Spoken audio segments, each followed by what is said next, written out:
চাঁদের পালকি চড়ে আসলো সবার ঘরে, আসলো খুশির ঈদ, বলো ঈদ মুবারক, ঈদ মুবারক, ঈদ মুবারক, ঈদ পড়েন, বলো ঈদ মুবারক, ঈদ মুবারক, ঈদ মুবারক, ঈদ। সুবহানাল্লাহ পড়েন।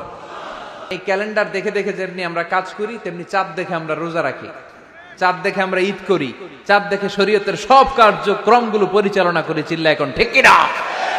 এজন্য বিশ্বনবী বললেন সুমু লিরুইয়াতিহি ওয়া আফতিরু লিরুইয়াতিহি, চাঁদ দেখে তোমরা রোজা রাখো, আবার চাঁদ দেখে রোজা ভাঙো। চাঁদের পালকিতে চড়িয়ে ঈদকে আমাদের জন্য নাজিল করে কে? এজন্য আল্লাহ বললেন আশ-শামসু ওয়াল কামারু বিহিসবান, চাঁদ সূর্য তাদের নিয়ম মেনে চলে, এটা দেখে আমরা হিসাব করি। ওয়ান নাজমু ওয়াশ-শাজারু ইয়াসজুদান,